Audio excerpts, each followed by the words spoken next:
Halo Perseners, sekarang kalian sedang berada di Satu Persen Podcast dalam format video. Satu Persen adalah platform atau media life skills untuk Gen Z.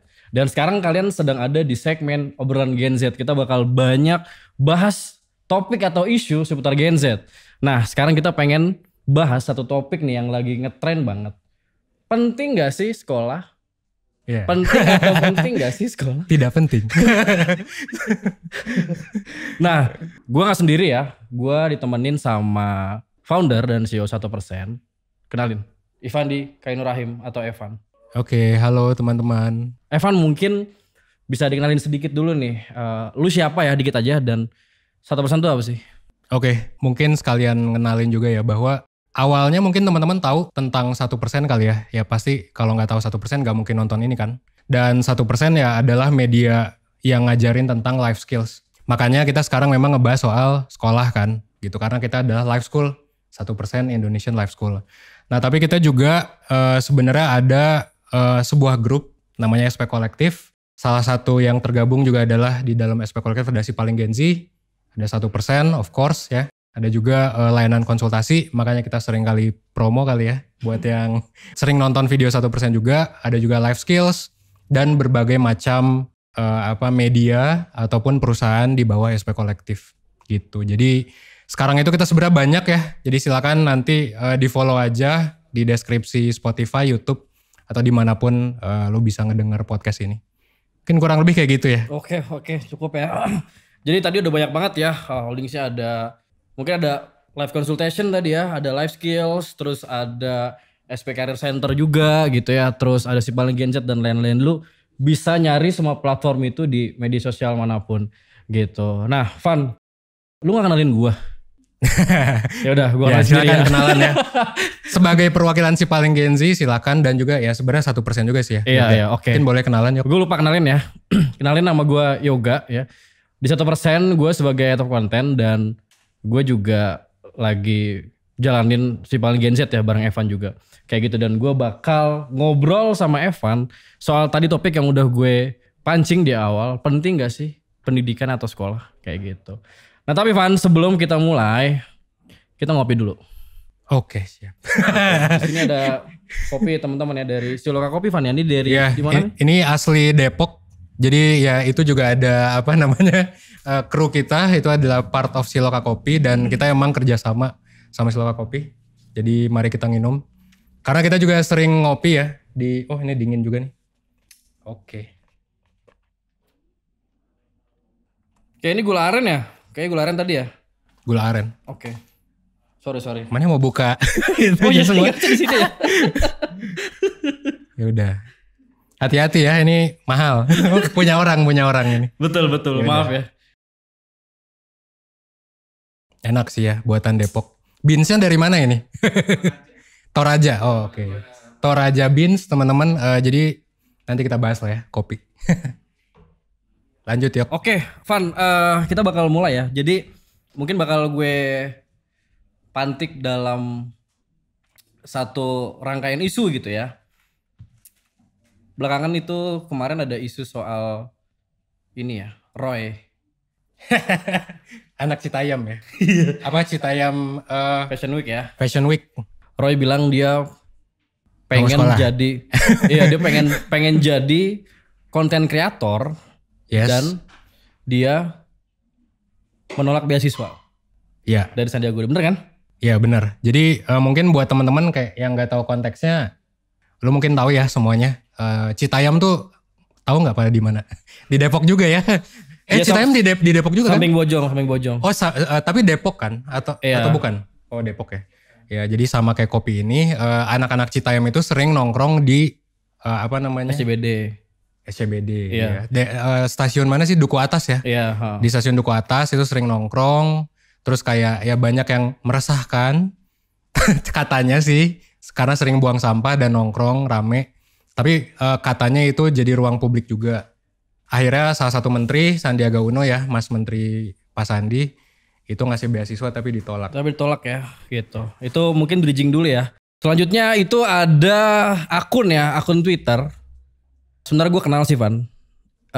Gue pernah satu kelas bareng dia, kelas online. Oke. Gitu ya. Dan Sebut nama ya. Ya sebut nama aja. Oke. Raffi ya, @Raffi Filsafat kalau Ya, di Raffi Filsafat. Twitter gitu ya. Namanya Raffi Azami kalau nggak salah, di Instagram gue juga follow sama dia gitu. Dia bilang, nggak bilang sih, dia masuk dalam mungkin kelas online ya. Di situ ada Oki Madasari, salah satu penulis favorit gue juga gitu. Dia bilang di situ pendidikan ya, atau mungkin sistem pendidikan kurang penting kayak gitu ya. Kurang penting karena menurut dia ada satu hal yang nggak make sense di dia gitu. Soal poin kedisiplinan dan lain-lain. Kayak gitu sih. Dan dari dua hal tadi juga gitu ya, kritik soal pendidikan mungkin ya, atau sekolah gitu, kita juga mungkin ngerasain gak sih Van, maksudnya apa yang kita dulu pelajari gitu ya di SMA bahkan kuliah gitu, itu gak semuanya bisa relate di sekarang gitu. Kalau menurut lu gimana? Oke, sebenarnya ini bahasan yang relate banget ya sama 1%, karena kita juga yang ngajar life school gitu kan, kita mengatakan diri kita sebagai sekolah yang kita juga punya kurikulum, silakan dilihat di layar atau di bawah gitu ya.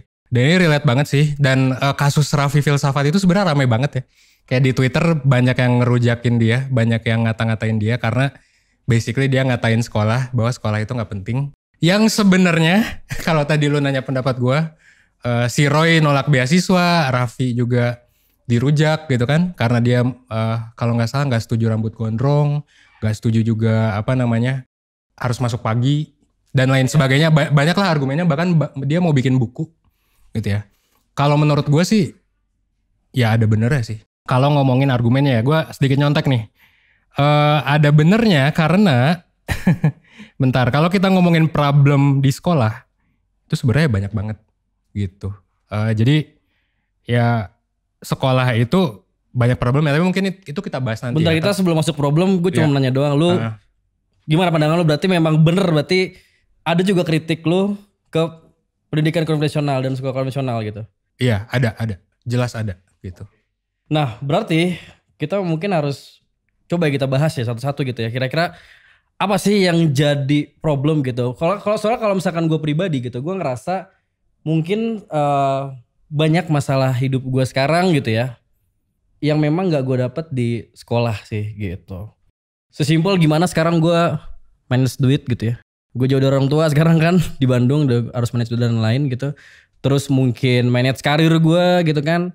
Terus mungkin sesimpel gimana gue ketemu orang dan ngobrol sama orang gitu, itu kan gak gue dapet di sekolah gitu. Nah, coba kita bakal bahas ya satu persatu gitu. Kira-kira apa sih yang problem gitu Van? Mungkin satu poin dulu Van, dari lu Van. Lu pantik apa sih kira-kira yang jadi problem lu di pendidikan konvensional gitu, yang bikin apa ya, semacam mungkin masalah baru buat Gen Z gitu? Oke. Jujur kan kalau misalnya yang dibilang oleh Raffi itu sebenarnya kan dia banyak yang ngatain. Dan mungkin gue bisa dibilang mirip-mirip kali ya. Zaman dulu juga pas SMA gitu. Ya gue juga sama mindsetnya kayak si Raffi gitu. Yang mungkin gue bisa bilang cukup ekstrim kali ya. Meskipun ya si Raffi pas gue baca tulisannya sih make sense. Ada beberapa poin. Tapi orang-orang menganggap dia ekstrim banget. Dan gue ngerasa gue juga dulu bahkan lebih ekstrim daripada si Raffi. Gue dulu gak mau belajar apapun dari sekolah gitu kan. Dan itu juga mindset itu ngebawa gue sampai sekarang. Tapi kalau gue boleh point out satu kritik, satu problem yang ada di sekolah, ya basically mungkin gue bisa bilang kalau kita nggak belajar banyak hal penting sih di sekolah. Bukan berarti hal yang sekarang tidak penting gitu kan. Bukan berarti hal yang sekarang tidak penting. Tapi menurut gue ada banyak hal yang lebih penting gitu, yang mestinya kita pelajari di sekolah, tapi kita nggak belajar gitu. Kayak misalnya kalau sesimpel dari kurikulum 1% ya, gimana caranya kita manage duit, ya kan? Tadi lu juga udah sebut gimana caranya kita nyari jodoh. Nah itu kan mungkin banyak yang menjomblo gitu ya. Kru 1% juga banyak yang jomblo gitu. Mungkin ya banyak banget lah intinya yang bermasalah dengan masa kehidupan. Itu termasuk juga kesehatan mental juga sih gitu ya. Banyak yang kayak nggak tahu, oh ini masalah mental, didiemin terus gitu ya. Mungkin para ngabers yang nggak nonton 1% bisa jadi kayak ya udah gitu, kagak aware, dan akhirnya itu dianggap sebagai hal yang ya udah gitu. Akhirnya bisa jadi fuck up juga hidupnya. Jadi mungkin ya pasti banyak lah teman-teman case ya, banyak hutang, udah banyak hutang, mabok gitu kan. Terus juga udah mabok ngerokok juga, buang-buang uang, terus juga ya bukan berarti merokok itu gue melarang teman-teman ya, tapi kayak maksudnya dalam konteks tertentu itu kan jadi buang-buang Iya uang. benar. Terus juga Lagi gak punya knowledge yang bagus buat ngatur nggak punya gitu knowledge juga, terus juga pengangguran juga. Ya jadi banyak juga kan orang yang seperti itu. Dan itu kayaknya karena nggak dipelajari di sekolah gitu. Oke Van, gue cut bentar ya. Coba kasih contoh kira-kira di hidup lu apa tuh? Ada nggak yang memang lu ngerasain punya satu masalah dan lu nggak dapet di sekolah gitu? Oh sesimpel ini sih. Gimana cara gue misalnya kalau berantem sama orang tua atau sama temen penyelesaiannya gimana gitu. Gue nggak pernah belajar itu di sekolah. Ya gue dulu sering berantem sih pas SD SMP gitu kan. Terus juga kebetulan gue juga broken home gitu ya. Di keluarga, di rumah. Terus kayak ya udah gitu. Dan banyak orang yang seperti itu kan. Yang sering berantem, broken home dan lain sebagainya. Tapi kagak belajar di sekolah kan. Kita belajar di sekolah ya gimana cara ngitung lingkaran dan lain sebagainya. Yang sebenarnya bisa jadi penting. Iya benar. Tapi menurut gue kalau gue bisa memilah dan memilih yang mana yang lebih penting. Ya gue akan milih itu sih, knowledge komunikasi, cara nyelesain masalah gitu. Itu menurut gue jauh lebih penting dan lebih praktis ya. Gue rasa itu nggak dipelajarin di sekolah. Oke, jadi sama sih setuju sih ya. Intinya mungkin juga banyak dari perseners atau Gen Z yang punya banyak masalah hidup dan memang nggak dapat pelajaran itu di sekolah gitu. Jadi mungkin kalau misalkan bisa gue simpulin gitu ya. Intinya tadi ya kita nggak banyak dapat pelajaran di sekolah dan mungkin ya yang lebih tepatnya lagi Van, mungkin gak relevan Van. Iya. Kalau menurut gue mungkin bisa relevan gitu ya. Kalau misalnya dia tahu itu relevan gitu. Sedangkan kita gak diajarin gimana caranya bisa relevan gitu kan. Iya, bahkan banyak orang yang menganggap belajar itu tidak penting gitu. Dan gue juga itu masalah sih menurut gue. Jadinya gak ikhlas kan. Terus bukan hanya gak ikhlas, lu juga jadi ya gara-gara gak ikhlas jadi gak belajar, PR gak dikerjain, apa gak dikerjain. Jadinya padahal sekolah ini adalah hal yang dianggap penting dalam tanda kutip ya. Ibaratnya lu harus sarjana dan lain sebagainya. Ya udah, jadi kalau lu merasa sekolah itu nggak tepat, terus lu nggak jago di sana juga, bisa jadi fuck up sih. Even kalau misalnya orang bilang, Van, Mark Zuckerberg juga DO kok. Ya dia DO kan udah kuliah. Bukan kayak nggak sekolah dan lain sebagainya, bukan kayak dia nggak jago juga gitu. Ya dia DO karena memang dia bisa kuliah, tapi dia ada prioritas yang lebih penting, makanya DO. Mungkin kalau dia tidak membuat Facebook, Mark Zuckerberg atau Bill Gates, ya mungkin dia akan tetap kuliah gitu ya. Jadi sekolah itu adalah hal yang dianggap penting. Terus orang yang di dalamnya murid-muridnya tidak menganggap itu penting. Terus jadinya fuck up gitu ya. Dan memang mungkin kurang penting juga secara praktikal. Ya kompleks lah ya. Belum lagi itu pendidik juga dan lain sebagainya. Tapi sebelum sampai sana ya, tadi gue juga pengen bahas dikit soal relevansi. Sesimpel gini Van, gue tuh dari dulu tuh benci banget matematika gitu loh. Gue gak, apa sih matematika gitu ya, ngitung-ngitung dan lain-lain gitu kan. Nah justru gue tuh dapet knowledge soal pentingnya matematika itu tuh setelah gue lulus gitu. Setelah gue nonton videonya Suyo Tejo dulu di TEDx gitu. Gue baru tau ternyata matematika tuh, dia tuh buat ngerapin logika, buat ternyata itu penting dan asik nah gitu ya. Gitu, ternyata itu penting dan asik. Gue jadi mikir kok gue gak tahu ini di sekolah gitu. Kok gue gak tahu di sekolah konvensional gitu. Berarti makanya tadi opini gue adalah ya mungkin itu relevan. Mungkin fisika, biologi, kimia itu relevan. Emang relevan bener. Tapi kita gak tahu bagaimana caranya supaya itu relevan gitu kan. Dan itu gue gak dapat itu di sekolah sih. Dan kita gak diajarin juga sama guru. Dan kalau kita nanya gitu ya, kok belajar ini gitu. Ya sudah ini kan kurikulum gitu. Tidak boleh kamu melawan gitu kan. Jujur dulu ini juga ada nih teman kelas gue dulu ya. Jadi video editor, sekarang kameramen juga. Ya, jujur ya sama Adi, gue kan sekelas dan kita tuh kelas di kelas 10. Gue dulu sempet tuh mempertanyakan kok biologi belajarnya kayak gini sih gitu. Gue lupa dulu gue mempertanyakan apa. Dan itu satu kelas, jadi satu kelas sampai dimarahin dan itu harus minta maaf sekelas cuy gara-gara gue mempertanyakan suatu konsep gitu di biologi. Iya, namanya nggak usah gue sebut by the way. Gurunya siapa? Tapi jujur ya sekarang udah biasa aja sih dan gue juga nyadar bahwa gue ekstrim banget sih dulu gitu. Kayak sampai mempertanyakan depan kelas ya itu juga mungkin caranya salah kali ya. Tapi ya jujur aja kalau ditanya baik-baik pun kayak misalnya kok kita belajar ini dari sebagainya, ya malah jadi dimarahin, malah gurunya cabut itu jujur. Itu makanya ya gue punya histori lah dengan sekolah sebenarnya. Gitu. Oke, iya Van ya. Jadi sebenarnya ini simpel gitu aja. Sebenarnya mungkin ada semacam pembatasan gitu ya. Gue juga dulu ekstrim sih gitu. Iya. Gue ngeritik sekolah juga gitu. Wah sekolah itu menyamaratakan, mengeneralisir otak-otak siswa gitu. Sampai kayak gitu kan gitu. Dan mungkin ya gue juga ngerasain gitu sekarang sih. Jadi ya udah, jadi kan sekitar berapa orang sih di kelas tuh ada 40 ya, 30 orang mungkin nih.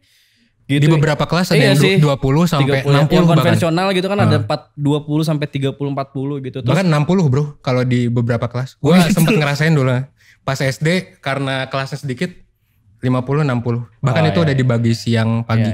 Iya, maksudnya gue ngerasa kayak kok semuanya harus sama gitu. Semuanya harus bisa punya knowledge yang sama soal konsep ini gitu. Iya. Itu sih, dan ini nyambung sih sama mungkin problem selanjutnya ya. Jadi gue ngerasa gak personalized gitu Van. Jadi kayak kan kita kan punya satu sebutannya apa ya? Tiap manusia tuh unik lah gitu. Apa? Specific knowledge. Ya, specific knowledge. Specific knowledge tuh ya intinya unik ya, hal-hal unik dalam diri gitu ya. Mungkin kecerdasan, kepintaran gitu. Tapi gue ngerasa dulu di sekolah semuanya disamaratakan gitu ya. Kalau misalkan gue pernah ada meme ya, mungkin ntar juga bisa ditampilin sama editor gitu, ada meme. Jadi ada gajah gitu ya, terus ada semut, ada monyet, ada ikan, dan dia tuh disuruh manjat pohon yang sama gitu. Pasti beda-beda dong skillnya gitu kan. Beda-beda cara mencapai pohonnya gitu, dan itu yang gue rasain di sekolah gitu. Jadi semacam mengeneralisir gitu, semuanya harus dapat yang sama nih gitu. Menurut lu gimana? Bener sih gitu. itu juga benar karena ya sistem sekolah kan mungkin dulu karena belum ada bukan bimbel sih. Lebih ke teknologi kali ya. Kalau sekarang kan udah ada komputer, lu kuliah bisa di-record, bisa dibolak-balik sesuai dengan kecepatan lu gitu kan. Mungkin ada yang haho-haho, mungkin ada yang satset-satset banget kayak bosen gitu kan. Itu masalah sih. Setuju gue. Oke, sip. Berarti intinya kita sama-sama sepakat ya itu nggak personalize gitu kan ya, semuanya disamaratakan, sedangkan kita tahu masing-masing orang punya bakat yang berbeda gitu.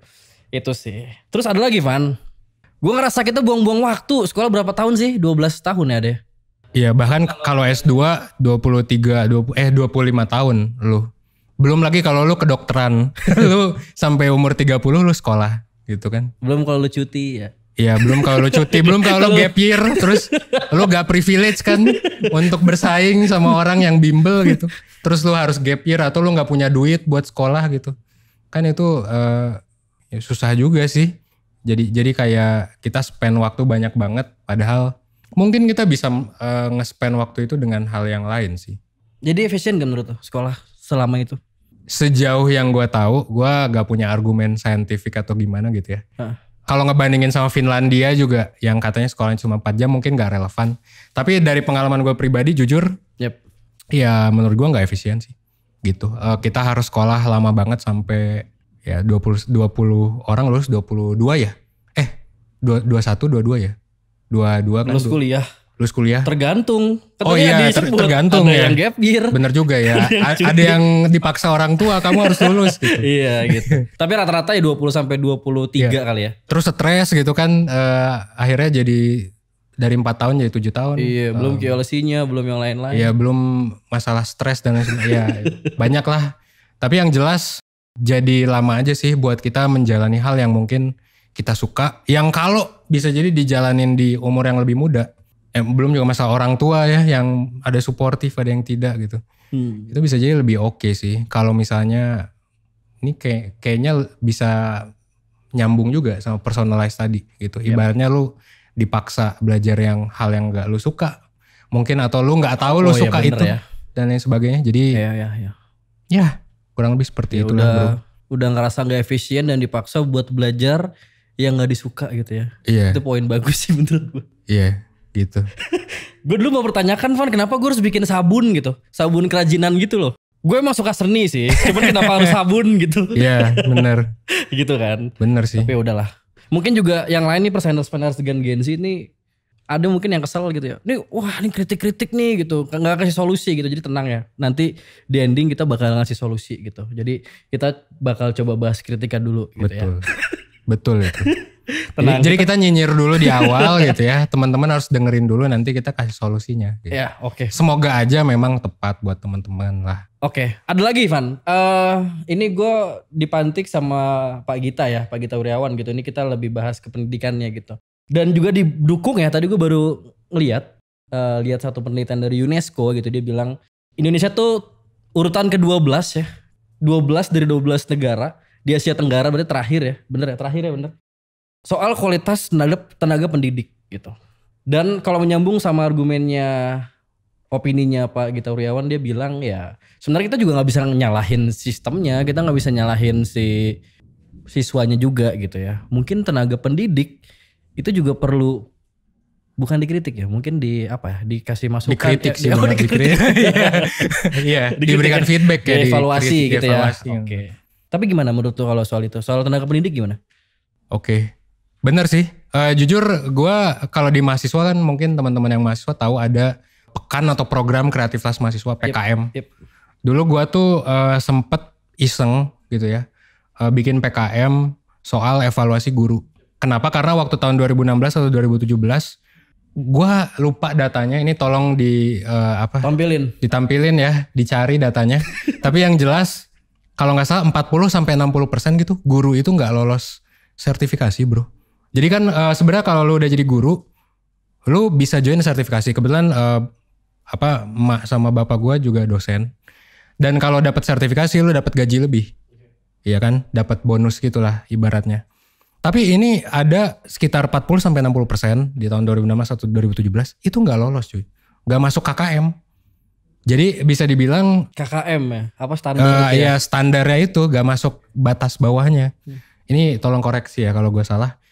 Tapi dulu sempet tuh gue ngambil data itu dan itu data dari pemerintah memang. Jadi cukup valid gitu. Bahkan Anies Baswedan juga sempet ngomong tentang itu. Jadi gue setuju kalau bilang kalau ya bahwa ada masalah tenaga pendidik. Ya benar sih. Bahkan yang jadi masalah juga kan tenaga pendidik bukan hanya kurang berkualitas. Tapi juga seleksinya juga ya kan. Mungkin guru-guru juga nggak diseleksi dengan baik, dan kalaupun sudah diseleksi dengan baik, mereka tidak mendapatkan gaji yang bisa jadi proper.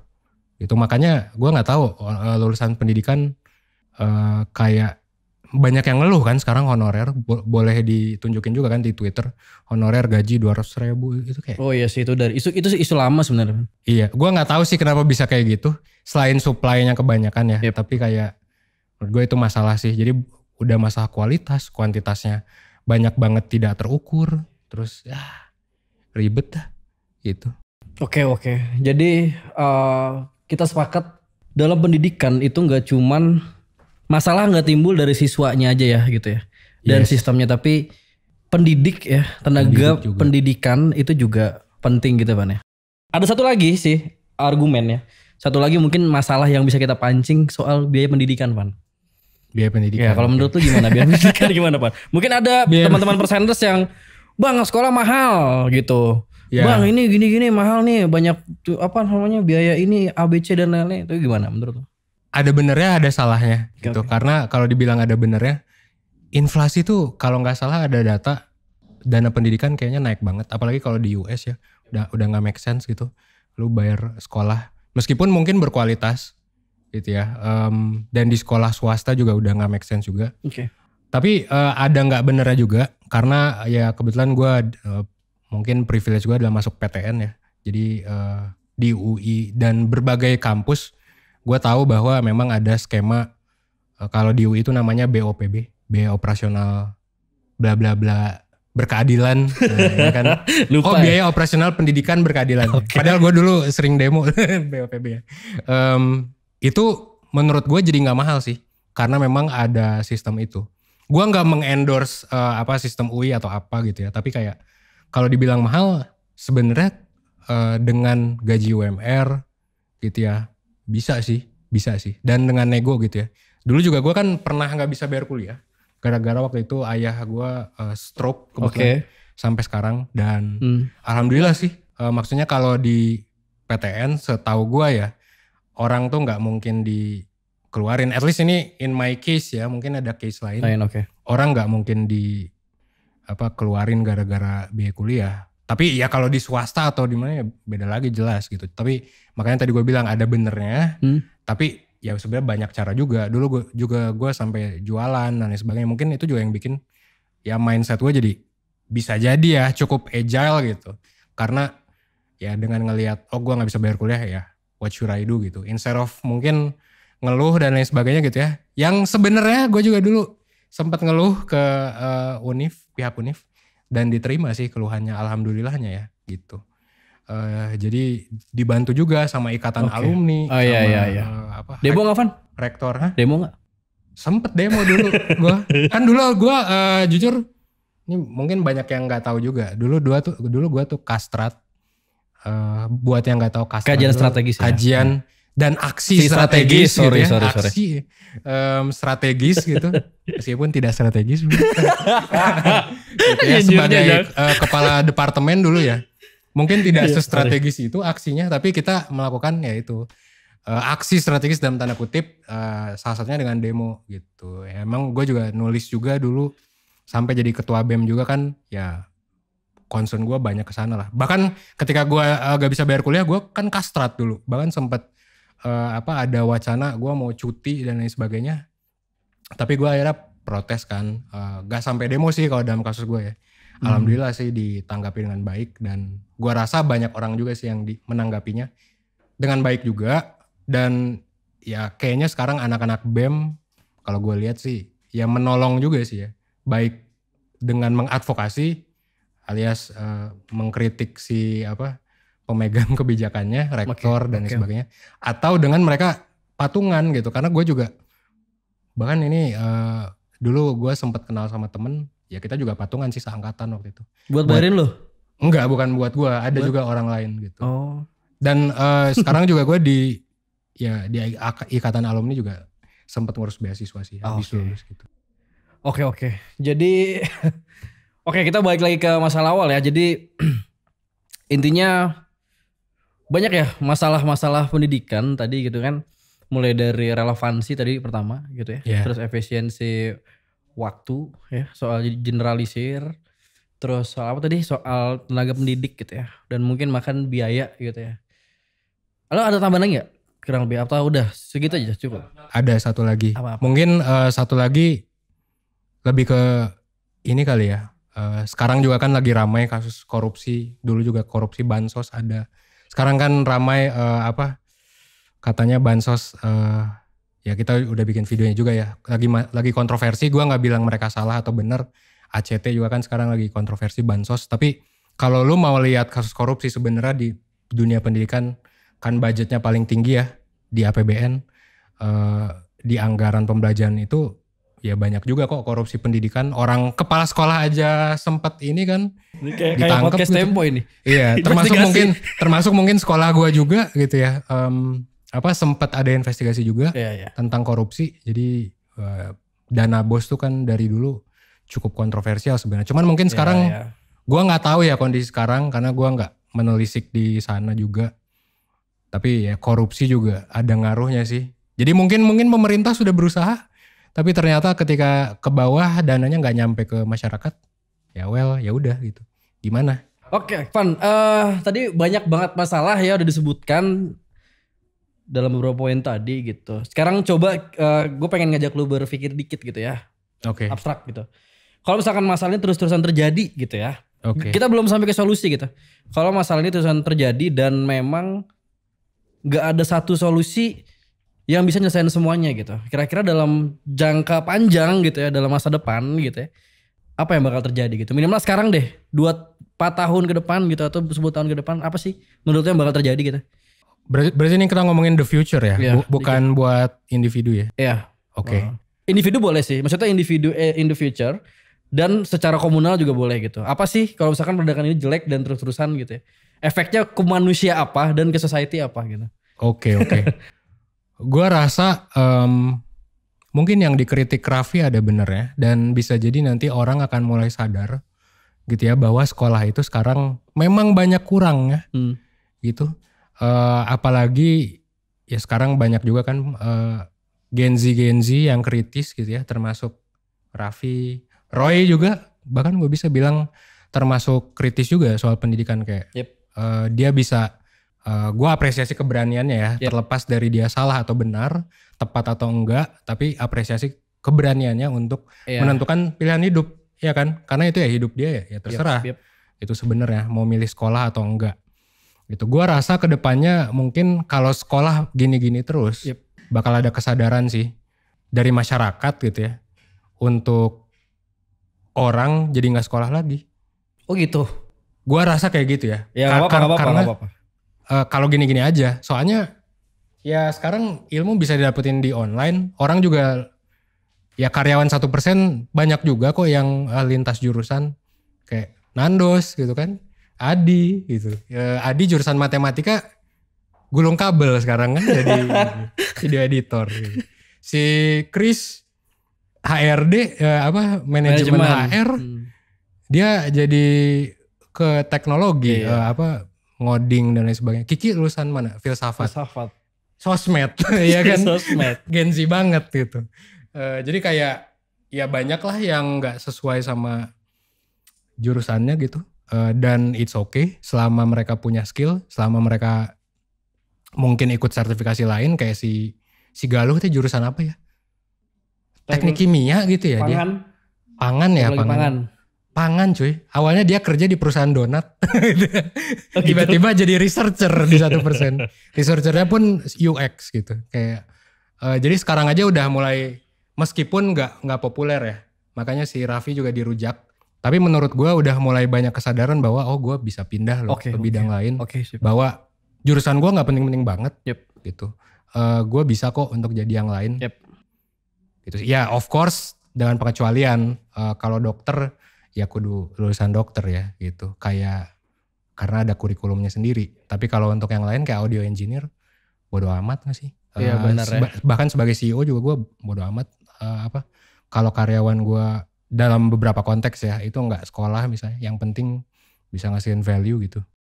Oke, ini sebentar Evan udah ngomongin solusi sih ya, tapi coba kita tahan dulu soalnya tadi udah bahas alternatif pendidikan gitu.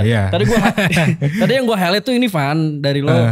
Lo tadi bilang bahkan bisa sampai nggak milih untuk sekolah gitu. Dan mungkin ini ya jadi salah satu fenomena ketika ada orang tua gitu mungkin ya ngelihat kok produk-produk sekolah sekarang seperti ini nih gitu. Ambiar dan lain-lain gitu.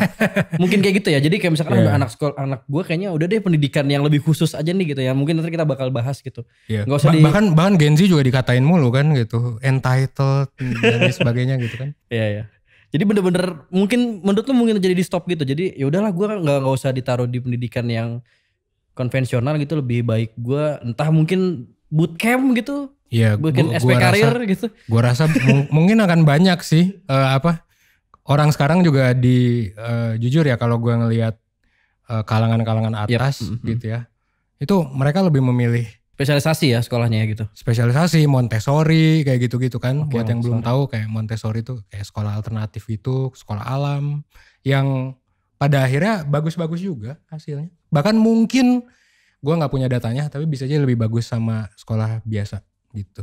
Itu untuk individu ya. Nah gimana kalau misalkan dalam banyak orang yang mikir seperti itu gitu. Kalau yaudah sekolah gak penting. Terus banyak produk-produk yang ini kasar sih produk ya. Tapi kayak output yang kurang bagus gitu. Terus gimana buat society, buat dunia gitu. Oke. Menurut tuh gimana bakal kalau kita ya punya pendidikan. Karena kan penting gitu kan. Pendidikan penting kan. Iya. Tapi gimana kalau produknya jelek gitu. Dan kita manusia yang bergerak di dunia gitu. Oke. Ini terlalu mengawang gak atau gimana? Kagak. Tapi paling gue jawabnya mungkin dibalikin ke zaman sekarang kali ya. Oke, sip. Kita balikin ke kasus Raffi tadi, ke kasus si Roy tadi. Yep. Mungkin di masa depan bakal kayak gitu. Tapi kalau di masa sekarang mungkin kita bilang kayak gitu, susah juga sih. Kayak gini, kita sekarang hidup di zaman yang ya mungkin masih banyak orang yang menganggap pendidikan penting, ya kan? Dan kalau kita bilang sekarang gitu dengan lantang dan lain sebagainya bahwa pendidikan tidak penting, ya selama ada marketnya, ya sudah gitu pendidikan akan terus berjalan seperti ini. Jadi kayak kalau menurut gua untuk sekarang bilang sekolah nggak penting itu mungkin bisa jadi terlalu terburu-buru Bisa jadi. Iya, Maksudnya iya, iya. yang ekstrim ya. Yang kayak beneran gak mau sekolah dan sebagainya. Karena ya sekarang lu mau kerja. Ya terutama ini untuk mediocre people. I don't mean to offend gitu ya. Maksudnya adalah ya kan distribusi normal di society pasti kebanyakan yang mediocre atau yang normal people kan. Iya, iya, iya. Orang-orang yang ya udah gitu. Ya sekolah, kerja, nikah dan sebagainya. Dan itu tidak salah. Kita aja sempat bikin video filosofi hidup biasa aja kan. Yep. Itu nggak salah samsek. Dan buat mereka-mereka yang normal gitu, yang normal dalam tanda kutip ya, karena gue nggak bisa define what's normal juga. Tapi buat orang kebanyakan, ya sekolah memang harus diikuti. Mungkin buat Raffi kebetulan aja pinter gitu, mungkin ada privilege tertentu, mungkin belajar filsafat kan bareng lu tadi dan lain sebagainya. Tapi buat orang banyak, kayaknya kalau sekarang mau keluar dari sistem ini itu susah sih. Jadi either ini terjadi masa depan karena ya orang sudah resah dan banyak hasil yang lebih bagus, ya atau ya sekarang ya udah ngikut aja gitu. Dan nggak salah juga orang ngikut aja karena memang ini yang dihargai gitu ya, yang dihargai bahkan ya lulusan univ tertentu bisa jadi nggak masuk gitu kan ke rekrutmen. Bahkan gue sempat dengar isunya ada beberapa gitu ya perusahaan yang kalau bukan lulusan X jangan gitu ya. Jadi ada mungkin stereotip seperti itu sekarang. Jadi kayak ya mungkin harus diikuti aja sistemnya meski lu gak suka gitu. Itu ya apa maksudnya yang terjadi maksud gue gitu. Bukan gue menyarankan seperti itu tapi ya memang faktanya seperti itu sepertinya gitu. Oke, sip. Ini sebenarnya kita udah gatal ya pengen bahas solusinya gitu. Tadi udah nyerempet alternatif dan lain-lain gitu. Jadi sebenarnya kita sampai pada satu kesimpulan ya. Penting gak sih sekolah nih, gue balikin lagi gitu. Van, tapi sebelum kita masuk ke solusi gitu ya. Ngopi lagi kita. Ngopi dulu. Ngopi dulu. Karena ada kopi Siloka ya, Van. Tapi gue awam nih, Van. Gue bakal nyobain yang tadi ya. Nih ada gelas lagi sih, tadi mana gelas lagi? Gelas dong bro, Kak, Bang. Ada gak gelasnya tadi mana sih? Gak apa-apa, masuk aja. Masuk berarti. Masuk. Nah ini nih Siloka. Kita bully. Cyberbullying. Oke, Van. Jadi ini kan gue gak ngerti kopi. Ya. Gue tuh gini, Van. Gue tuh punya masalah lambung sebenarnya. Jadi ngopi itu apa ya? Alternatif lain lah gitu. Gak pernah, gue gak sering banget ngopi gitu. Tapi sebenarnya gue gak suka kopi yang terlalu manis sih. Dan ini tuh yang macchiato ini menurut gue oke sih. Coba. Dia gak terlalu ini. Dia abis dikocok ya? Iya. Kenapa? Dah. Oke, siap. Ngopi dulu ya. Biar logonya kelihatan.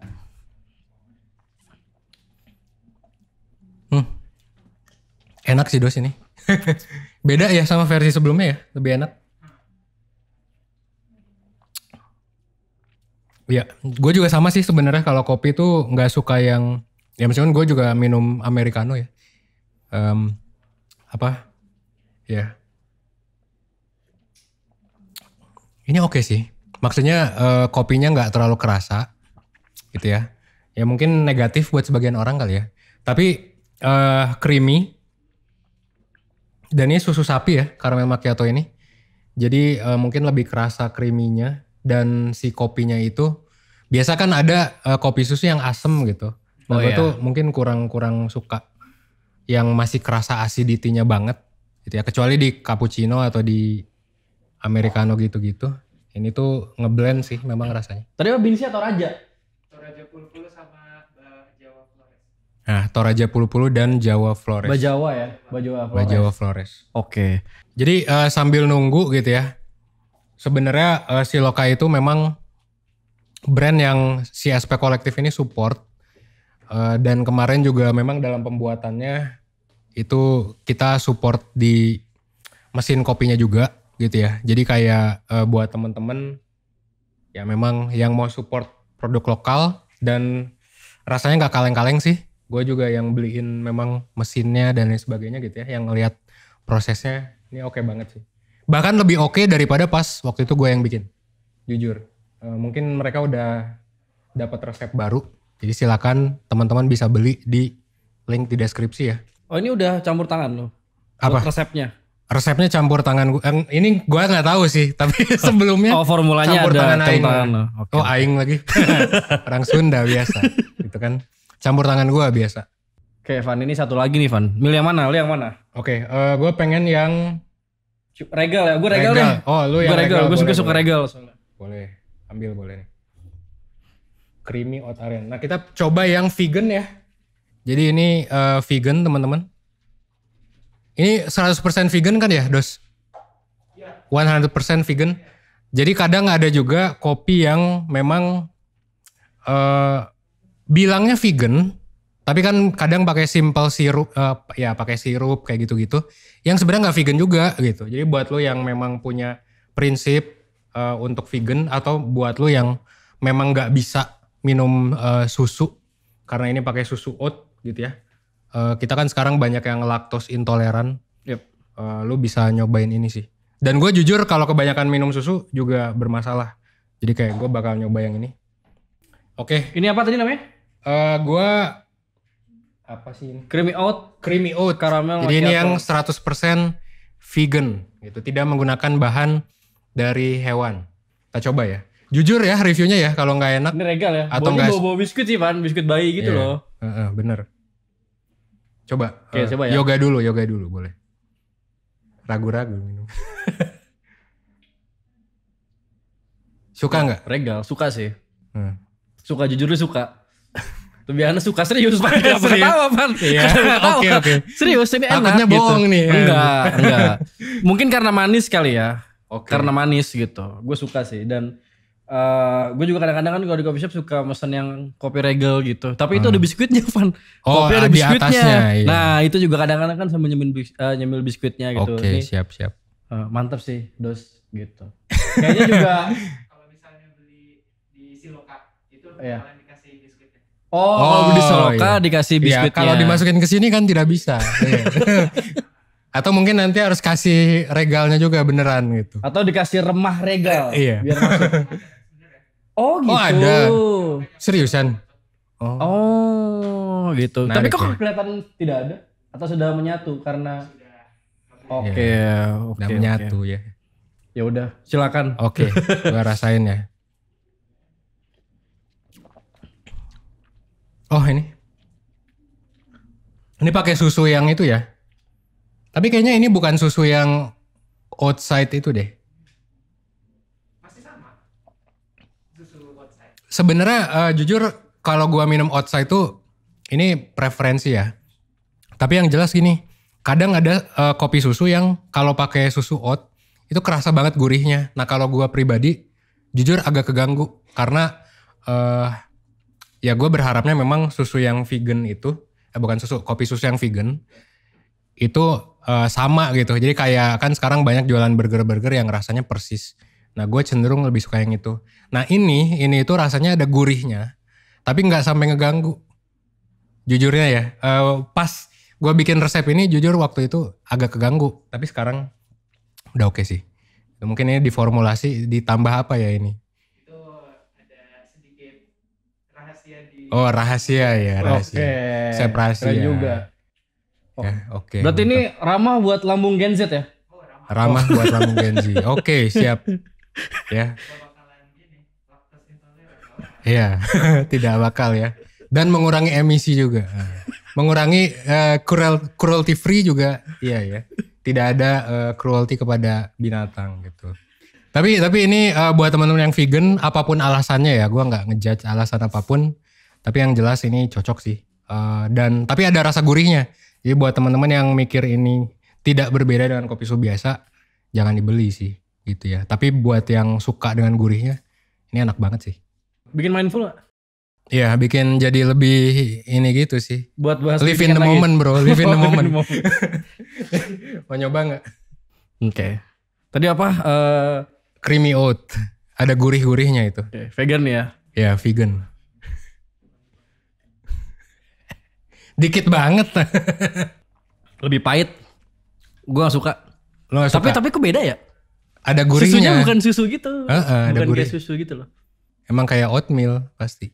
Berarti lu kurang suka Ada ya? yang ketinggalan gitu loh di sini. Ya gitulah intinya lah. Tapi gue kurang suka sih. Gue lebih suka yang regal Oke. sama yang tadi ya. Apa pertama tadi? Tadi apa? Aren biasa. Aren ya. yang kedua tadi apa? Lupa kan tuh ini karamel Lupa macchiato lagi. ya. Ya karamel macchiato. Oke. Itu enak sih karamel macchiato jujur. Ya. Oke, jadi teman-teman yang pengen nyobain kopi yang bikin mindful, terus apa? Live in the present moment gitu. Betul dan baik untuk lambung. Baik untuk lambung, Gen Z. Iya. Ya. Teman-teman bisa order Siloka Kopi ya, khususnya di warga Depok dan sekitaran Jakarta mungkin ya, sekitaran Depok ya gitu. Sebenarnya bisa juga ke Bandung kemana. Oh, bisa nanti keluar kota nanti ya? kita pakai Paksel. Oh gitu, bisa di Pakai luar kota parcel juga sehari. pakai parcel teman-teman. Iya, jadi Jabodetabek aman sama Bandung juga waktu itu gua nyampe 12 jam doang. Gua pesen malam, pagi langsung sampai. Oke. Order di Tokopedia Siloka Kopi ya. Iya, Siloca. Ya, Siloca teman-teman Coffee. silakan order di Tokopedia. Oke, teman-teman, tadi kita udah nyobain Siloka Kopi ya, dan sekarang kita mau bahas solusi dari apa yang tadi kita permasalahkan di awal soal pendidikan gitu ya. Tadi kita juga udah ngobrol sebenarnya penting gak sih pendidikan, masalah-masalah soal relevansi pendidikan, terus tenaga pendidik, efisiensi waktu, bahkan soal generalisir siswa gitu ya. Nah sekarang kita udah ngopi, udah nyantuy lagi, kita bakal bahas gimana solusinya. Seperti itu. Oke, Van, tadi kita udah bahas masalah ya. Oke, udah bahas banyak masalah dan sekarang kita coba ngasih solusi nih gitu kan. Karena kan kita kan gak mungkin kan cuman bahas-bahas masalah dan tanpa solusi. Bacot doang ya. Bacot doang nanti. Gosip, jadi akun gosip bukan live school. Ya, oke. Gimana mau secara praktis dulu apa ideal dulu? Praktis dulu Praktis sih dulu mungkin ya. Oke. Berarti silakan. Menurut lo gimana? Kalau melihat masalah yang tadi soal pendidikan dan sekolah, apa masalah praktis yang bisa lo tawarkan? Solusi gitu? praktis kali ya. Nah, sebenarnya kan kita sebagai live school itu ini kita serius lagi kali ya. Sebagai live school itu kita kan fokusnya memang ke individu gitu. Jadi kayak kita nggak banyak ngomong tentang ya kebijakan harus gimana dan sebagainya. Nah ini buat teman-teman yang memang bertanya-tanya, oke, dari masalah tadi gue harus ngapain, gitu kan? Kalau gue tadi udah nyatet kan, sebenarnya mungkin yang pertama kalau menurut gue pribadi, ini agak kontroversial, unpopular opinion, mungkin gue bisa dirujak karena ini. Jadi disclaimer mungkin nggak berlaku buat semua orang. Tapi jujur kalau dari pengalaman gue, pas SMA itu kan gue sebenarnya dari kelas 1 sampai kelas 2, bahkan dari SMP deh. Yep. Gue mungkin ngerasa belajar serius tuh gue di SD sama SMA kelas 3 doang. Dan meskipun ini variabelnya banyak, of course, ya kayak gue punya privilege, bapak gue dosen, mungkin gue juga sempet dulu sering nonton dokumenter dan lain sebagainya yang mana bikin mungkin gue lebih terstimulasi secara akademik gitu ya di luar. Tapi gue bisa bilang bahwa ya sekolah mungkin gak usah serius-serius banget kali ya. Tapi bukan yang lo keluar juga sih. Gue percayanya gitu. Jadi sekarang kalau misalnya lo berpikir bahwa sekolah itu gak penting, ya mungkin bener buat lo ya. Gitu, mungkin bener buat lo. Dan kalau misalnya lo merasa begitu, ya udah menurut gue gak usah serius-serius banget. Ya, ini kontroversial ya. Tapi again, lo tahu maksudnya bisa disesuaikan dengan goal lu gitu. Kayak misalnya kalau ada goalnya. ada goalnya juga, ada tujuannya, ada prinsipnya gitu. Jadi kayak jangan sampai lu memang karena malas doang gitu kan. Kayak kalau gitu jangan sih. Tapi kalau misalnya lu udah punya tujuan, anggap aja gini, lu pengen jadi game developer gitu. Kan itu mungkin lu bisa melogikakan ya pelajaran mana yang penting. Terus juga lu bisa melogikakan kira-kira SBMPTN misalnya penting atau enggak gitu. Nah itu menurut gua lu bisa serius ke sana sih. Apa yang penting buat lu? Gitu. Kayak misalnya kalau lo mau jadi, gue kemarin baru banget nonton dokumenter Blackpink ya. Ini OT banget. Tapi kayak kalau ngelihat sejarah mereka juga keluar dari sekolah bro. Pas SMA kalau nggak salah. Jennie Blackpink, terus Rose dan lain sebagainya. Untuk fokus ke ya itu pelatihan itu. Dan itu nggak apa-apa kan. Itu sebenarnya buat mereka. Meskipun it's a huge risk dan mereka juga mungkin punya privilege. Gitu. Tapi yang jelas kalau menurut gue, kalau memang lu gak suka dan lu punya alasan yang kuat dan juga mungkin saintifik gitu ya, dan lu gak nyari jurusan yang emang butuh akademik, gak usah serius-serius banget. Gue juga gimana ya, gue nggak bisa nge-encourage ini ya secara publik gitu, Ya, karena ya, ini ngerti, pasti nggak cocok buat semua orang. Ini gue cerita pengalaman gue aja ya. Gue tuh gak pernah serius belajar sampai kelas 3 SMA gitu. Dan ketika gue serius di kelas 3 SMA dan gue alhamdulillah masuk UI gitu ya. It's a miracle actually, karena gue gak pernah nyangka gue ranking ya 20 dari 30 gitu pas kelas 2, kelas 1 juga.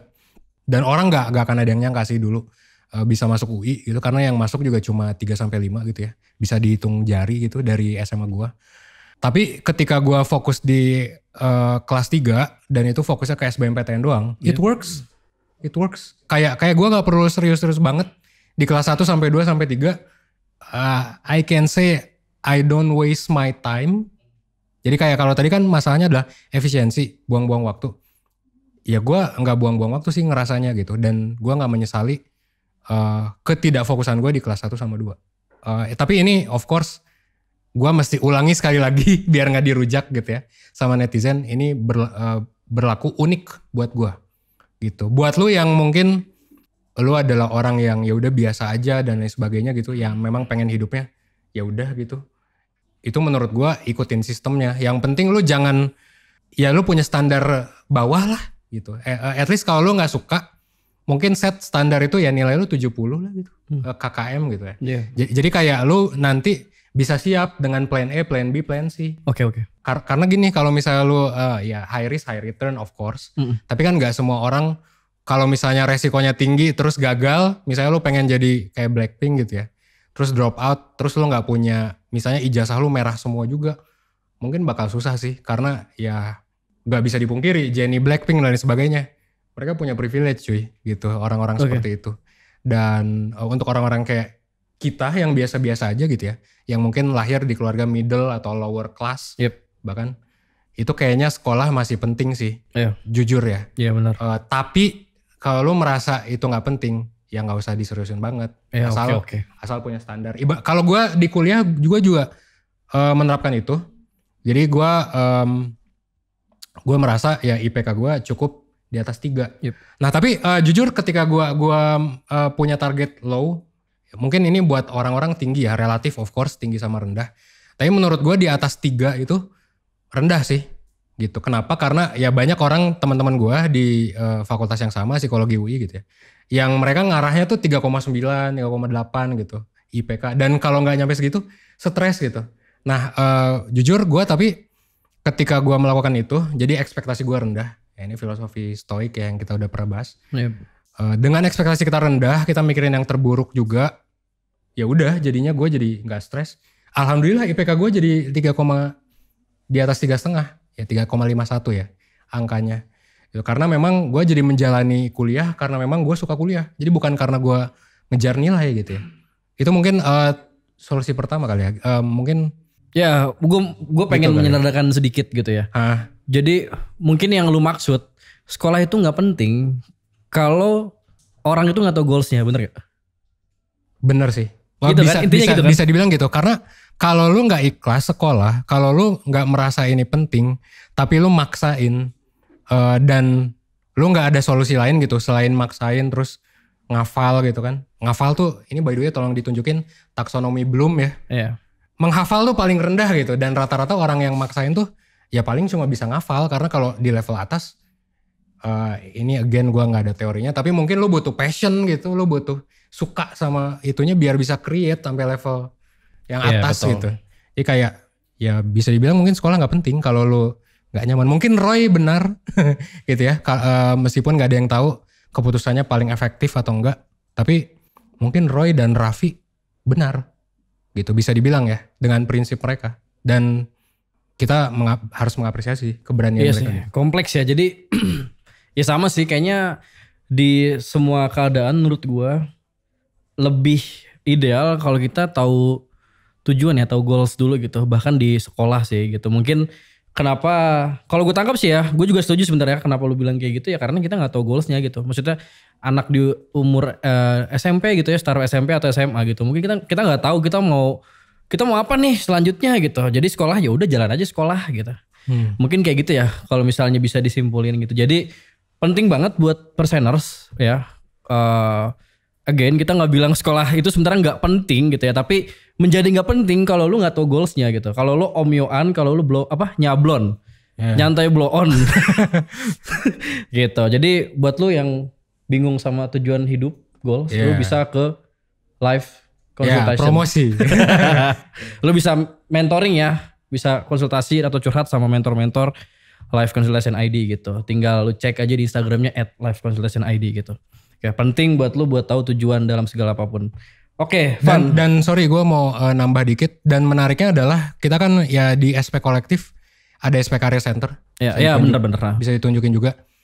Itu kan gue minggu kemarin tuh gue dapet 2 klien, 2 menti gitu ya.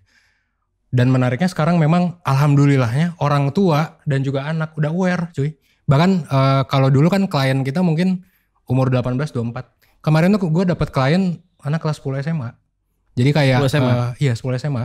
Dan jujur ketika ketika mentorship di SP Career Center, ya emang masih polos banget sih. Kalau ditanya tujuannya apa, kagak tahu gitu.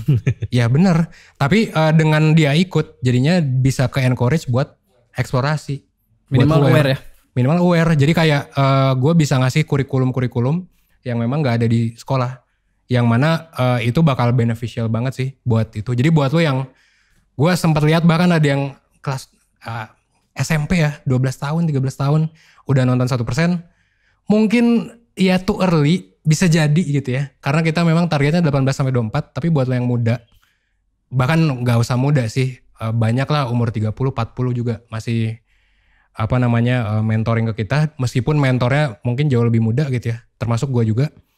Itu bisa beneficial banget sih buat lo semua. Jadi buat lo yang bingung soal tujuan hidup, sekarang udah ada layanannya cuy gitu. Jadi kalau dulu mungkin kita terbatas ke guru BK. Guru BK jujur gue punya experience yang kurang baik.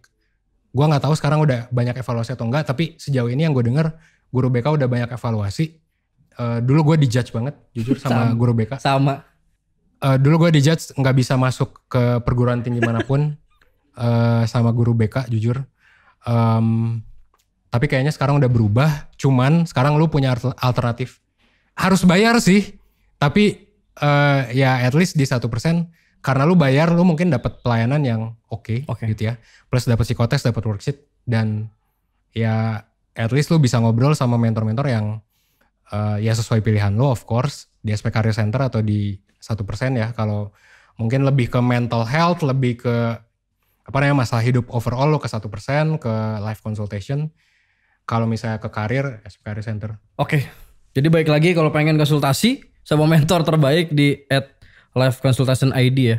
Terus kalau pengen belajar ilmu spesifik mungkin tadi ya. Ya karir itu ke SP Career Center ya, begitu. Jadi ini sebenarnya nyambung kan sama poin selanjutnya. Jadi apakah emang spesialisasi dari awal tuh perlu gitu? Dari TK ya udah nih bocah punya talent nih, punya bakat gitu. Nih kayaknya bakal jadi astronot nih gitu.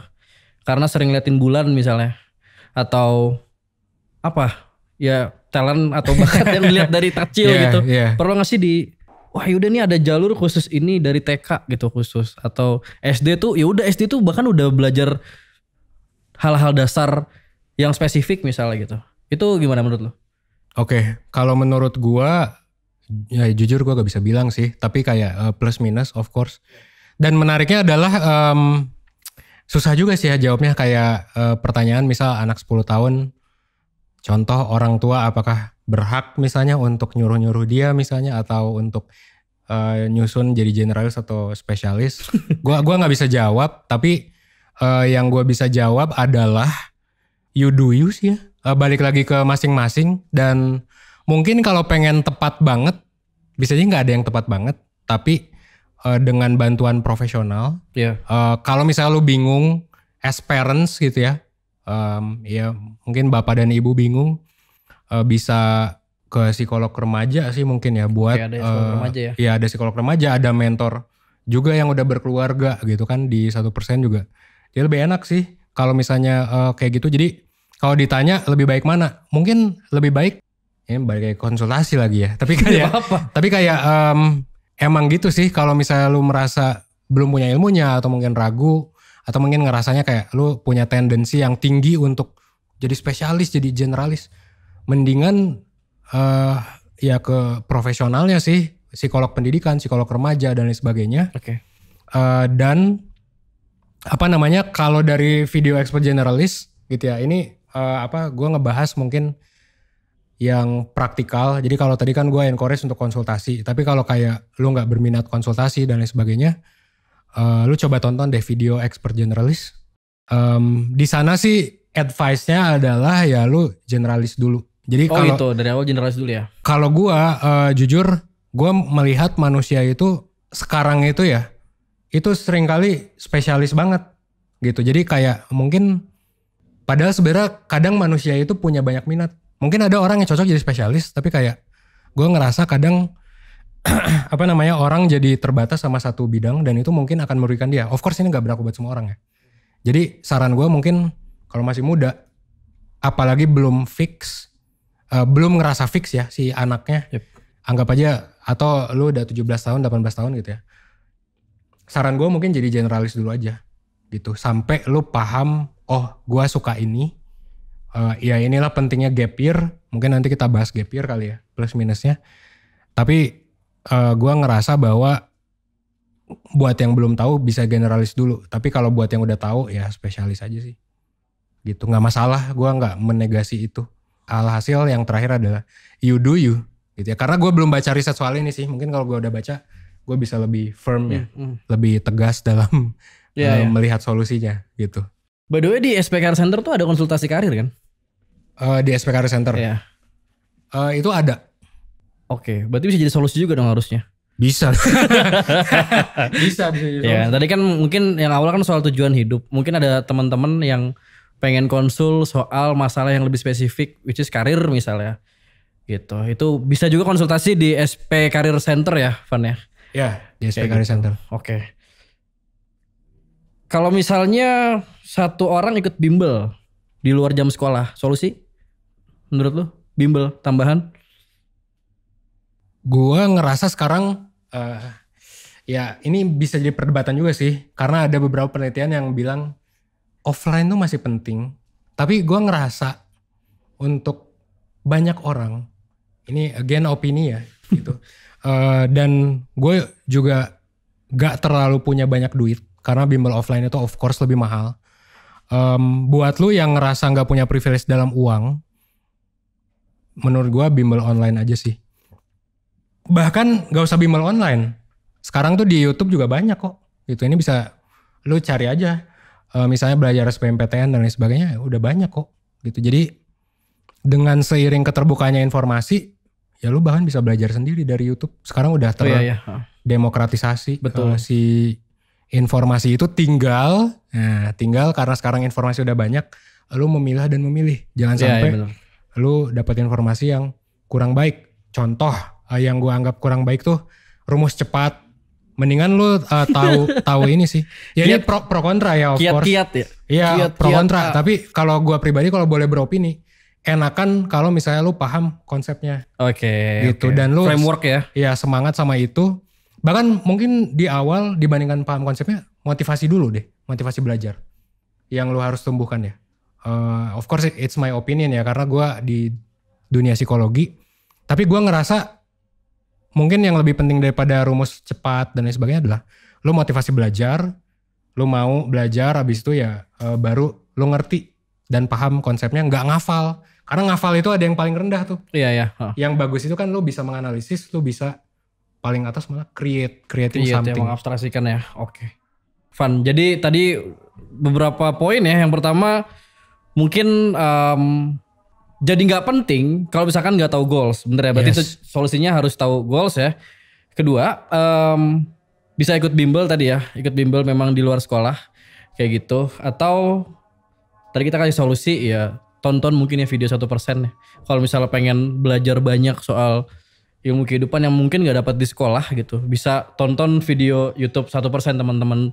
Tadi gue juga sebut untuk bisa mentoring ya, atau curhat konsultasi di Lab Consultation ID, atau lu bisa ikut konsultasi karir juga di SP Career Center gitu kira-kira. Nah Van, kita tadi kan praktis ya, mungkin yang gampang bisa dilakukan gitu. Sekarang kita bahas yang lebih ideal lagi gitu ya, yang memang mungkin butuh proses yang lebih panjang gitu, atau mungkin butuh semacam semangat yang lebih tinggi gitu ya. Nah, gimana Van? Idealnya solusi pendidikan tuh seperti apa gitu? Tadi kan kita bahas soal ini ya, tenaga pendidik gitu ya. Gimana kalau kita melihat tenaga pendidik, gimana harusnya dievaluasi kah atau ada kritik kah gitu? Oke, kalau gua rasa again sih, karena ini udah jadi isu dari tahun 2000, kayaknya 2012 bahkan Bill Gates sudah bilang kayak gini di TED Talks-nya gitu ya. Dan ini juga yang dilakukan di universitas. Gua nggak tahu sekarang udah dilakuin di SMA atau belum ya, atau di SMP juga. Iya. Tapi menurut gua salah satu yang cukup penting adalah si murid itu berhak menilai gurunya juga sih. Oke. Dan guru of course berhak menilai murid. Yep. Murid berhak menilai guru. Dan guru berhak menilai sistem kali ya. Kayak kepala sekolahnya bagus atau enggak. Oke. Kepala sekolahnya berhak menilai guru juga. Gitu. Jadi 360 feedback kali ya. Itu yang menurut gue gak tahu sekarang udah diterapin atau enggak. Tapi dulu itu konsep PKM gue dulu. Dan jujur ini juga kita lakukan. Gue lakukan. Gue gak tahu ada univ yang udah yang belum. Tapi yang jelas salah satu inovasi yang gue lihat di universitas adalah ada yang namanya EDOM. Kalau di UI itu namanya EDOM, evaluasi dosen oleh mahasiswa. Oke. Gitu. Meskipun memang ada yang ngasal ya gitu, ada yang ada yang geblek gitu ya, kayak misalnya dia nggak suka sama dosennya, satu semua gitu. Tapi menurut gue ini penting sih, atau ada yang 5 semua gitu ya, karena kasihan sama dosennya. Yep. Tapi ini penting soalnya kadang ada kan guru yang nggak berkualitas juga gitu. Bahkan gue pernah ada guru yang mungkin melakukan hal-hal yang tidak seharusnya dilakukan oleh guru gitu. Dan itu gue yakin banyak gitu ya, yang kayak ya banyak lah kasusnya yang viral-viral gitu kan, guru mukul murid dan lain sebagainya. Ya meskipun kadang muridnya juga yang kurang ajar gitu ya.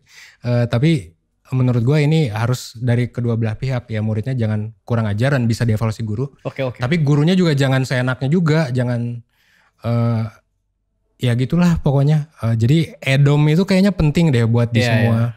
Ini bahkan anak TK aja kayaknya harus harus bisa kritik gurunya. Iya, bukan mengkritik tapi mengkritik bener sih, tapi lebih ke evaluasi ya. Evaluasi. Oke. Jadi kayak suka nggak diajarin sama ini? Iya, sesimpel itu gimana ya. gitu. Jadi udah mulai bisa melihat gitu. Ya, bagaimana benar, gurunya benar. mengajar gitu. Iya. Oke, jadi maksudnya kritik dan evaluasinya nggak cuman dari pihak pendidik mungkin gitu, tapi kita juga bisa ngasih masukan ke dan evaluasi ke pendidiknya gitu kan. Ya maupun sistemnya, gue nggak tahu ada nggak gitu kepala sekolah yang menilai guru, kayaknya ada, atau guru yang menilai kepala sekolahnya gitu, atau apa panitia bukan panitia sih, pengurus di sekolahnya kayak wakasek gitu kan. Oke. Mungkin itu juga it's the problem gitu. Siapa tahu ya, tadi kan kita bahas korupsi dikit, siapa tahu korupsi karena nggak ada yang ngelaporin atau gimana gitu, mungkin kayak gitu ya. Oke, Van. Oke, itu tadi soal bagaimana kritik harusnya dilemparkan juga oleh siswa mungkin ya. Next mungkin soal ini ya Van ya. Tadi kan kita bahas soal waktu yang terlalu panjang di awal gitu. Tapi mungkin gak sih kalau pelajaran gitu atau kurun waktu pendidikan itu dipersingkat gitu. Atau minimal jam deh. Kalau misalkan gue boleh menawarkan solusi gitu ya. Boleh gak sih kalau misalkan kita sekolah tuh cuma 4 jam, let's say 5 jam. Sisanya tuh ya udah itu kegiatan bebas gitu. Tapi bebas bukan berarti nongkrong nyablon ya gitu. Bukan berarti lu buang-buang waktu, tapi kayak mungkin ke arah yang lebih esensial gitu. Mungkin dia ikut ekskul kah gitu atau explore minat lain gitu. Menurut lu gimana? Jadi gini, kalau misalnya ngomongin soal sistem pendidikan ya, kan tiap negara mungkin punya kurikulum yang beda. Dan ini gue dengar dari teman-teman dari negara lain sih sebenarnya ya. Dan juga dari temennya temen dari negara lain. Yang mana ada teman gue yang misal pernah ke Malaysia, terus juga pernah ke daerah mana gitu. Nah itu ternyata di Indonesia bisa dibilang orangnya kurikulum SMA di Indonesia dibandingkan dengan beberapa negara lain, itu cenderung kita itu lebih susah bro. Jadi kayak gini, anak SMA di Indo kalau secara teoritis dan secara ya matematis gitu ya. Misalnya disuruh ngitung, Oke. anggap aja kita bandingin sama orang let's say Malaysia gitu ya. Itu lebih susah sebenarnya. Jadi kita gitu. tuh bisa jadi lebih jago. Nah, apakah itu hal yang baik atau buruk? Gua nggak tahu gitu ya. Cuman apakah perlu atau tidak? Mungkin kita bisa evaluasi lagi sih. Gitu. Apakah kepintaran akademis dalam tanda kutip gitu ya, itu seperlu itu atau enggak gitu. Kalau misalnya perlu, ya mungkin perlu gitu ya. Tapi kayak kalau misalnya ternyata kalau kita lihat dari negara lain yang mirip dengan kita, let's say India, Malaysia kan yang cukup mirip, ternyata risetnya ya terbukti bahwa mereka yang nggak se-expert kita aja bisa lebih maju, ya why not kita kurangin sih. Dan gitu. mungkin ganti dengan ya hal-hal lain seperti eksplorasi minat bakat dan ya banyak lah. Eksplorasi minat bakat kan bukan cuma ngomong ke guru BK, tapi juga mungkin bisa wajib ke psikolog, mungkin juga ngisi tes, mungkin juga main gitar dan sebagainya yang difasilitasi. Betul. Meskipun di setiap daerah nggak mungkin ya semua difasilitasi gitu. Oke. Gue setuju sih Pan. Jadi ini koreksi kalau salah ya. Cuman gue pernah nemu satu konsep. Jadi sebenarnya sekolah itu ya. Ini kalau salah tolong koreksi. Sekolah itu berangkat dari kata Schule sebenarnya. Dan Schule itu artinya waktu luang Pan. Gitu. Nah mungkin ini ngaruh sama potret pendidikan sekarang gitu, yang kita nggak punya waktu luang lagi gitu buat bisa jadi diri sendiri gitu ya. Kalau misalkan gue dulu bangun jam berapa? Jam 5:30 gitu. Gue pulang jam 3-an. Gue nongkrong dulu.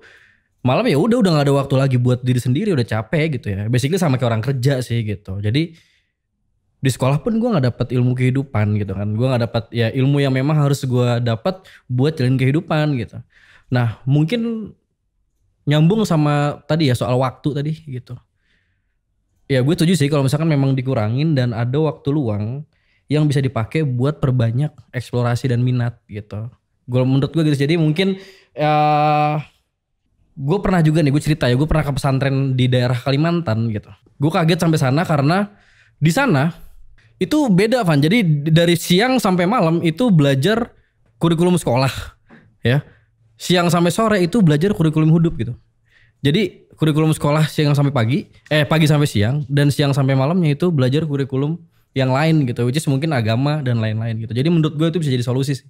Jadi selain siswa harus belajar pendidikan dan kurikulum sekolah, mungkin harus explore juga untuk kegiatan-kegiatan lain atau minat bakatnya mereka gitu. Termasuk ini juga sih mungkin terakhir kali ya.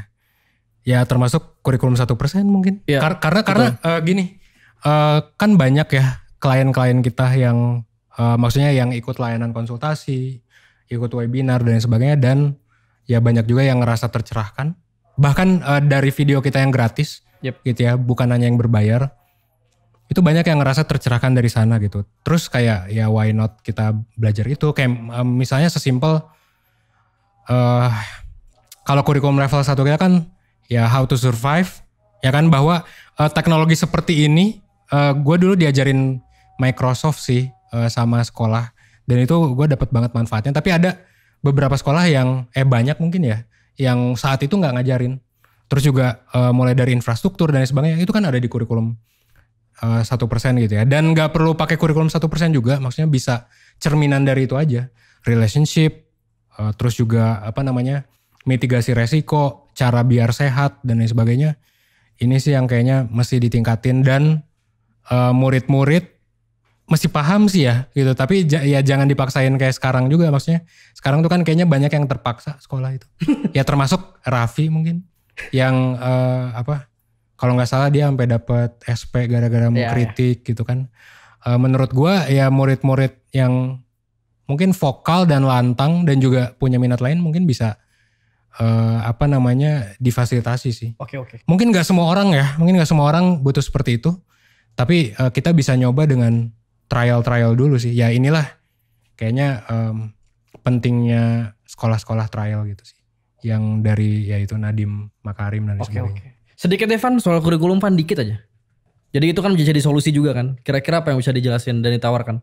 Paling gini sih, kalau ngomongin kurikulum 1%, ya kita berbicara soal aset sebenarnya. Jadi kalau lu lihat ini kan bentuknya piramida. Yep. Gak semua orang terlahir di level 1. Jadi ada yang terlahir di level 3. Ya kan? Kayak misalnya lu yang ya mungkin privilege, punya uang dan sebagainya.